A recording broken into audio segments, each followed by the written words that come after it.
Okay guys, today you're going to be getting ready with me to go film for a Netflix show, and I'm just starting off with some moisturizer after I've washed my face and already added my extensions. Then we're going straight to brows. I normally just brush them up and fill them in. I don't have to do too much because I do have combo brows that are permanent, so just a little bit here and there to give them a little bit of a better shape because they're kind of growing out and fading at the same time. And then we just finish that off. I extend the tail a little bit. Nothing too crazy with the brows. We just use the pencil and fill to our heart's desire till it looks good. Next, I'm just carving them out. I'm pretty sure this is my e.l.f. concealer that I'm using under my eyes. And I'm just using one of my brushes to just blend that in and just make sure the line underneath the brow looks pretty good.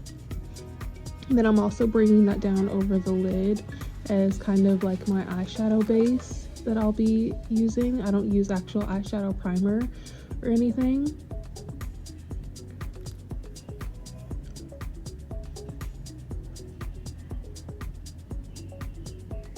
This is actually one of my least favorite steps because I'm not super precise with it sometimes, and it can look a little crazy. Next, I am gonna go ahead and do my eyeliner because, as you can kind of tell, my eyes water really bad. So I always do my eyeliner like first, kind of, and then I go in and clean it up with a Q-tip. And I use a liquid liner because, I don't know, I feel like it just looks better after everything's said and done. But I do struggle with this, so don't judge me for my technique. And of course I got some of it like in my eye, which didn't help the watering or anything. But yeah, we just always do this and then clean it up a little bit and then call it a day.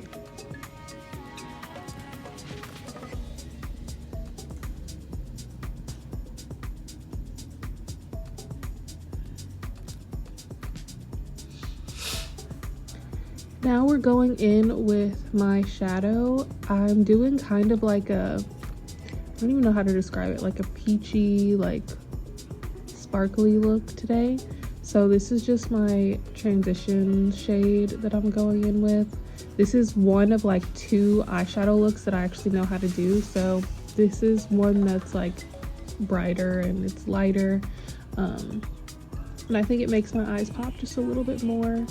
But I'm just going in with my Morphe palette. This palette is actually discontinued now. It's the Morphe 3502. And I have actually had this palette for years. I'm just not super into makeup, so my products last me a really long time because I don't do makeup every single day. I typically only do it if I'm filming or on set or something. So I've had this for years, and I just feel like if it ain't broke, don't fix it. Like, why would I get rid of this palette if I can still, you know, make use of it? Now we're starting on the face. I'm just going in with my e.l.f. primer, which I'm surprised I actually remembered to even do primer today because a lot of times I do forget. So we're going in with that, just gonna rub that in, let it get a little tacky so that my foundation is all good and my face makeup looks good on top of it. And yeah.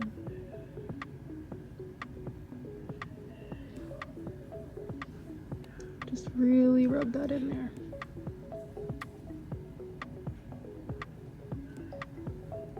I don't know why, but I also hate this step too.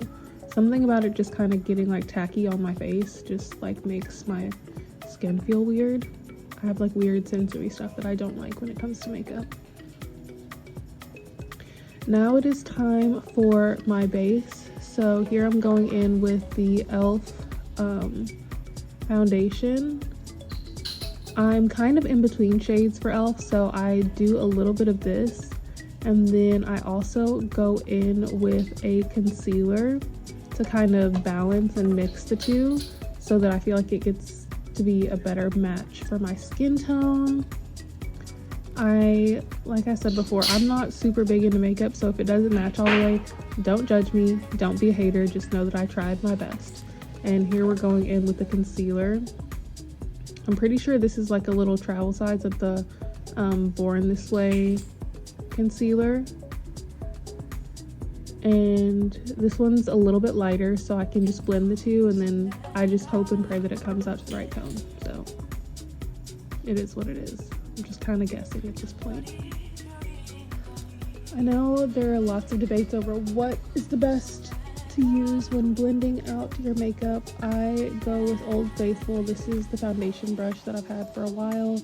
I actually don't even know if this is a foundation brush. It's just a brush that I like. And this is what I always use to blend everything out once I've applied it to my face. I don't know, I feel like that looks like a pretty good match, at least on camera. I don't know how I looked in person. I could look crazy, but whatever. Next up, we just have the concealer and then the blush. I'm pretty sure both of these are Maybelline products. The blush, I always blend out while I kind of let my concealer set a little bit. And once again, I don't even think this is a blush brush, but we're just using whatever works. I have a pretty set makeup routine now, so even if it's not the right kind of brush, if it gets me the results that I want, I use it. So I just blend that out on both sides, get the placement that I want, and I will probably go back over this with a powder blush afterwards. But for now, we're just moving on to the concealer, trying to blend everything in. Blending is not my strong suit. Sometimes I have harsh lines, but that is okay. We are just gonna go with it. So I personally love this concealer. I don't have to use too much, which I love. I don't like having a ton of product on my face, but yeah, we're just gonna really blend that out, blend that into the blush. And then off camera, I went ahead and just did my lashes, and I just added a little shimmer to my lid from that same 3502 palette. And now we're moving on to the hair. So for this, they did give us kind of a mood board. They wanted us to be waitresses at a strip club. So a lot of it was just like middle part, like bust down or like sew in looks. I actually just added some clip-ins to my hair. I decided to do a middle part and just keep it straight. And once I got to set, they ended up adding a few more extensions, and then obviously the stylist went in and straightened it again because I am not a pro, so I did not do the best job, but it was fine. It worked out fine. I think I looked okay. I just added a little brown lip liner and then some gloss, and that's it. Now it is time to brave these treacherous LA roads. I absolutely hate driving here. I hate the traffic. My first day driving here, I actually almost pulled over to cry because it was not what I was expecting. I always have to have a little jam session, so I never know what's gonna play. My playlist is kind of wild and I just shuffle it. Next, it was time to head to one of the trailers to change. Like I said, we're playing waitresses in a strip club, so the outfit was a little risque. I actually hated filming this scene on this day because I was so incredibly bloated and I felt so uncomfortable the whole day. But it's fine. Here I'm just adjusting my hair, looking in the mirror, making sure everything looks okay. Part of the outfit was also a pair of pleasers that they ordered, the heels, and they were like knee-high black heels. And you know, with those, they need to be broken in, but I think they ordered like brand new pairs for everyone, so they were awful for our feet that day. All the girls were walking around. We were in so much pain. We found any excuse to sit when we weren't actually on set. So I didn't put those on right away. I actually had someone from production come and bring me some slippers. Thank you so much. And I wore those most of the day when we weren't filming, and then it was time to just kind of pack everything up into my set bags that I take with me, and then get ready to go. I always like to dress comfy, so as you can see, I'm just packing up my sweats and my sneakers that I had with me. I always try to wear sneakers to set, or slides, because they're just easy, they're comfy. You never know if they're gonna put you in heels, and if they do, your feet afterwards hurt so bad. So I like having those to just slide into after everything's said and done. And then it was time to actually head to set, and that's it.